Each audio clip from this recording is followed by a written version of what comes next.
सरकार ने रेल यात्रियों के लिए ट्रेन टिकट बुकिंग सिस्टम में बड़ा बदलाव किया है। नए नियम, नए रूल 2025 जारी किए हैं। अब ऐसे मिलेगा ट्रेन टिकट। जी हाँ, जैसा कि आपको पता होगा, हर साल करोड़ों लोग भारतीय रेलवे से यात्रा करते हैं। ऐसे में एजेंटों की धांधली को रोकने के लिए, वेटिंग लिस्ट की समस्या को कम करने के लिए और टिकट बुकिंग को और ज्यादा आसान बनाने के लिए ये नियम रेल मंत्रालय की तरफ से जारी किए गए हैं, जिसका असर सीधा आपकी जेबों पर पड़ने वाला है। इन नए नियमों के तहत अब ट्रेन टिकट बुकिंग का तरीका पूरी तरह से बदल दिया गया है। पहले जहां वेटिंग टिकट वाले स्लीपर या ऐसी कोच में यात्रा कर सकते थे, तो अब ऐसा नहीं होगा। साथ ही एडवांस टिकट बुकिंग की अवधि भी कम कर दी गई है और तत्काल टिकट बुकिंग समेत कई बड़े बदलाव किए गए हैं। इसके साथ ही इन नए नियमों के कई फायदे और नुकसान भी हैं, तो इसलिए अगर आप रेलवे यात्राएं करते हैं तो ये सभी नियम आपके लिए जानना बेहद जरूरी है, ताकि आगे आपको किसी समस्या का सामना न करना पड़े। और साथियों, चैनल पर नए हैं तो कृपया चैनल को सब्सक्राइब और वीडियो को लाइक कर हमें कमेंट्स में जरूर बताएं कि क्या इन नियमों से सच में कुछ फर्क पड़ेगा या नहीं। तो चलिए जानते हैं विस्तार से। तो साथियों, सबसे पहले चलिए जानते हैं कि इन नए नियमों के तहत क्या क्या फायदे और नुकसान रेल यात्रियों को झेलने पड़ सकते हैं। तो यहाँ देखिए, नए नियमों के फायदे और नुकसान। तो सबसे पहला फायदा, एक तो असली यात्रियों को टिकट मिलने की संभावना बढ़ेगी। इसके साथ ही दलालों की बुकिंग पर रोक लगेगी, यानी जो टिकट का असली दाम है उसी में आपको टिकट दी जाएगी और दलाल जो 500 रुपए की टिकट 1000 रुपए में देते हैं, तो उनकी इस धांधली पर रोक लगेगी। इसके साथ ही बुकिंग सिस्टम ज्यादा पारदर्शी यानी ज्यादा आसान होगा और सुरक्षित होगा और फर्जी टिकट और वेटिंग लिस्ट की समस्या भी कम होगी। अब इसके नुकसान क्या है? एक तो एडवांस प्लानिंग करने वालों के लिए मुश्किल, यानी जो लोग 1 हफ्ते 2 हफ्ते पहले से टिकट बुकिंग करवाते हैं तो उन्हें काफी मुश्किलों का सामना करना पड़ेगा। इसके अलावा वेटिंग टिकट वालों को स्लीपर या ऐसी कोच में यात्रा नहीं मिलेगी। इसके साथ ही सफर महंगा हो सकता है, यानी टिकट के दामों में भी बदलाव हुआ है, जिसकी जानकारी मैं अब भी आपको दूंगा। इसके साथ ही जो लोग तत्काल टिकट बुकिंग करवाते हैं तो उस पर अब से रिफंड नहीं मिलेगा। तो ये हैं कुछ फायदे और नुकसान। अब चलिए जानते हैं उन सभी नियमों को जो कि वेटिंग टिकट बुकिंग और तत्काल टिकट बुकिंग में रेल मंत्रालय द्वारा किए गए हैं। तो इसमें सबसे पहला देखिए, वेटिंग टिकट नियम में बदलाव। तो अब देखिए, अब से वेटिंग टिकट केवल जनरल कोच में ही मान्य होंगे। अगर किसी यात्री के पास स्लीपर या एसी कोच का वेटिंग टिकट है तो उसे इन कोचों में यात्रा करने की अनुमति नहीं मिलेगी, यानी उस व्यक्ति के पास जिसका भी टिकट है वो उसी कोच में यात्रा कर पाएगा। ठीक है, लेकिन इससे पहले कई बार वेटिंग टिकट वाले स्लीपर या ऐसी कोच में यात्रा कर लेते थे, जिससे रिजर्वेशन वाले यात्रियों को परेशानी होती थी। अब से यह रगड़ पूरी तरह खत्म हो जाएगी। तो ये है पहला नियम। अब जो अगला नियम है वह टिकट बुकिंग अवधि में बदलाव को लेकर आया है। तो इसमें देखिए, पहले एडवांस रिजर्वेशन पीरियड 120 दिन था, यानी यात्री 120 दिन पहले टिकट बुक कर सकते थे जब भी उन्हें रेल यात्रा करनी हो। लेकिन अब जो है इसे घटाकर 60 दिन कर दिया गया है, यानी 2 महीने का। इसका मतलब है कि अब आप अपनी यात्रा की तारीख से सिर्फ 60 दिन पहले ही टिकट बुक कर सकते हैं। इससे एजेंटों और दलालों की बुकिंग पर रोक लगेगी और जेन्युइन यात्रियों को टिकट मिलने की संभावना बढ़ेगी। इसके अलावा तत्काल टिकट बुकिंग के नियमों में भी बदलाव हुआ है। तत्काल टिकट बुकिंग के लिए अब आधार वेरिफिकेशन जरूरी कर दिया गया है। साथ ही तत्काल टिकट बुकिंग में डायनामिक प्राइसिंग लागू कर दिया गया है, यानी टिकट की कीमत मांग के हिसाब से बढ़ या घट सकती है। और तो और कंफर्म, तत्काल टिकट पर अब कोई रिफंड नहीं मिलेगा। इसके अलावा तत्काल टिकट बुकिंग शुरू होने के पहले 30 मिनट तक एजेंट बुकिंग पूरी तरह बंद रहेगी। ठीक है दोस्तों। अब दोस्तों, टिकट चार्जेस और रिफंड पॉलिसी में भी बड़ा बदलाव हुआ है। तो इसमें देखिए, रेलवे ने रिजर्वेशन, सुपरफास्ट और तत्काल चार्जेस में बढ़ोतरी की है, यानी आम आदमी के लिए दाम बढ़ा दिए गए हैं। इससे टिकट थोड़े महंगे हो सकते हैं। इसके साथ ही कंफर्म तत्काल टिकट पर अब कोई रिफंड नहीं मिलेगा, यानी अगर आपने तत्काल टिकट बुक किया है और वह कंफर्म हो गया है तो कैंसिल करने पर आपको कोई पैसा वापस नहीं मिलेगा और साथ ही कैंसिलेशन चार्जेस भी पहले से ज्यादा हो गए हैं। ठीक है, तो अगला नियम देखिए, पहचान पत्र नियम और एजेंट बुकिंग के नियमों में भी बदलाव हुआ है।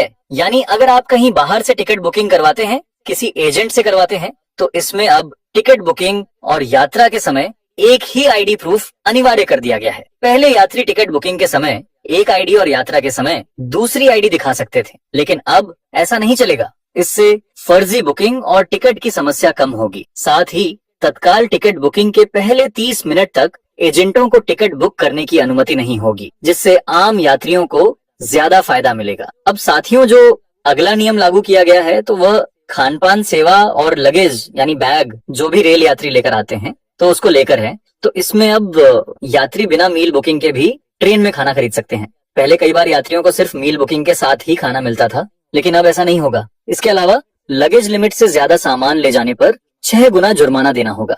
इसलिए सफर के समय सामान की मात्रा का ध्यान रखें और जो भी नियम है उनका सही से पालन करें। और दोस्तों, इस वीडियो को अपने सभी परिजनों और मित्रों तक भी जरूर पहुंचाएं ताकि उन्हें भी यह जरूरी सूचना मिल पाए। और कमेंट्स में हमें अपनी राय जरूर दें।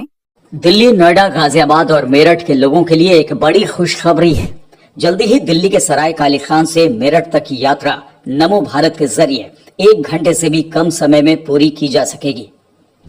अभी न्यू अशोकनगर से मेरठ तक की यात्रा नमो भारत के जरिए की जा रही है, लेकिन अब न्यू अशोकनगर से सराय काली खान तक का ट्रायल रन शुरू हो गया है। पहले ट्रायल रन में नमो भारत ने धीमी रफ्तार में पहली बार यमुना नदी को पार किया। इस दौरान सिग्नलिंग सिस्टम को जांचने के लिए ट्रेन को मैनुअल तरीके से चलाया गया। यमुना को पार करने के लिए एनसीआरटीसी ने 32 पिलर्स पर लगभग 1.3 किलोमीटर लंबा पुल तैयार किया है, जिसका 626 मीटर हिस्सा यमुना पर है और बाकी हिस्सा दोनों ओर खादर एरिया में। न्यू अशोकनगर से सराय काली खान सेक्शन की लंबाई लगभग 4.5 किलोमीटर है।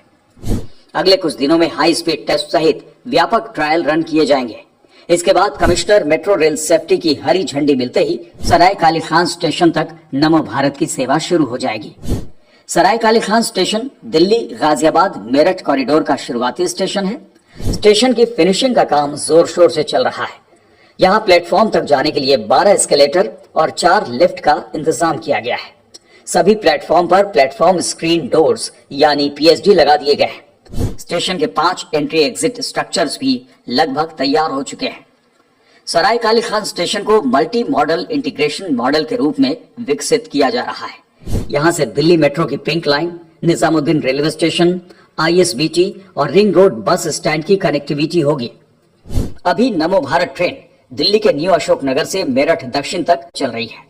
इस सेक्शन में न्यू अशोकनगर, आनंद विहार जो कि अंडरग्राउंड है, साहिबाबाद, गाजियाबाद, गुलधर, दुहाई, दुहाई डिपो, मुरादनगर, मोदी नगर दक्षिण, मोदी नगर उत्तर और मेरठ दक्षिण, कुल 11 स्टेशन है।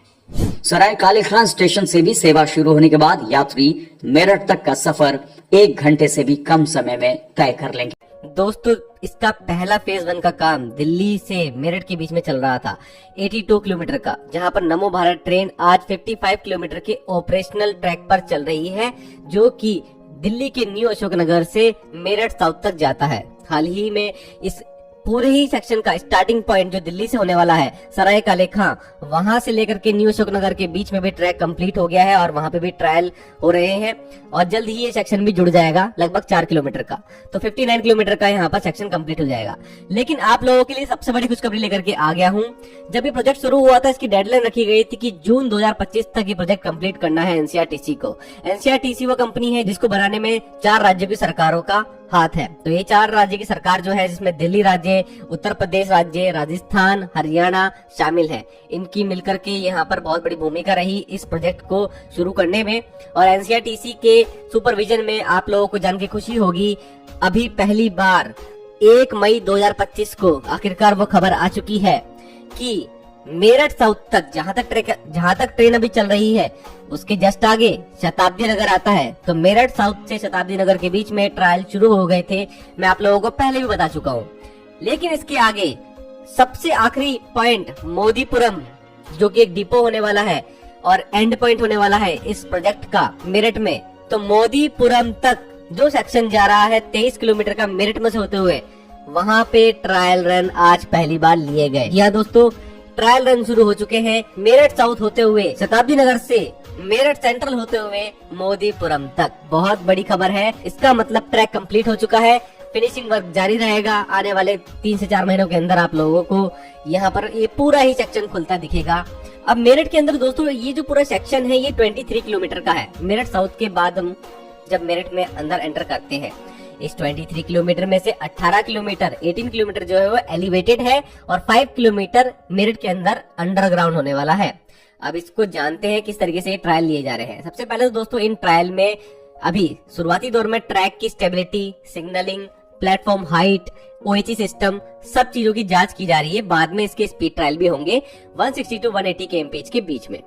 अब इस ट्रायल के बारे में और समझते हैं। देखिए मेरठ में जब ये ट्रेन एंटर करती है, नमो भारत ट्रेन, तो यहाँ पर मेरठ साउथ से आगे शताब्दी नगर आता है। शताब्दी नगर के आगे ये मेरठ सेंट्रल की तरफ पहुंचती है। मेरठ सेंट्रल वो एक पहला ऐसा स्टेशन होने वाला है मेरठ में जो कि अंडरग्राउंड सेक्शन का शुरुआती स्टेशन है। बेगमपुल एक ऐसा स्टेशन है जहां पर नमो भारत ट्रेन और मेरठ की मेट्रो दोनों ही रुकेंगी। अब बेगमपुल के आगे नजदीक में ही एक टैंक चौराहा नाम का प्लेस है। यहाँ से एलिवेटेड दोबारा से ये ट्रैक हो जाता है और यहाँ पर नमो भारत एलिवेटेड ट्रैक पर चलने लगती है ऊपर, जो कि MES कॉलोनी, दौराली, मेरठ नॉर्थ होते हुए मोदीपुरम पहुंचती है।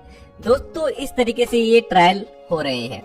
अब इससे पहले हम लोग देख चुके हैं और आप लोगों को लगातार जानकारी देता रहा हूँ कि मेरठ साउथ से शताब्दी नगर के बीच में मेरठ मेट्रो के ट्रायल चलते रहे हैं और ये ट्रायल अब मेरठ सेंट्रल तक होने लगे हैं। और अगर नमो भारत ट्रेन की बात करी जाए तो नमो भारत ट्रेन भी पहले ही सक्सेसफुल ट्रायल पूरे कर चुकी है शताब्दी नगर और मेरठ साउथ के बीच में। अब यही नमो भारत ट्रेन सीधा लास्ट में मोदीपुरम डिपो तक भी पहुंचने लगी है आज से 1 मई से।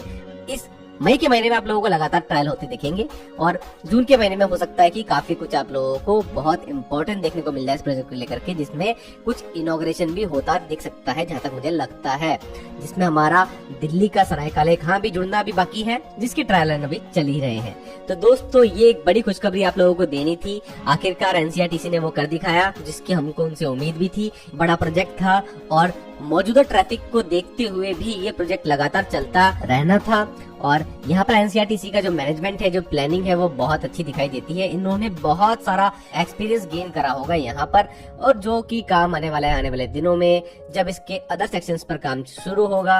और अब तो ये प्रोजेक्ट और ज्यादा एक्सपेंड होने वाला है। दिल्ली NCR में, राजस्थान भी पहुंचेगा, हरियाणा भी पहुंचेगा और आगे और भी एक्सपेंशन इसके होने हैं नोएडा में और उत्तर प्रदेश में भी।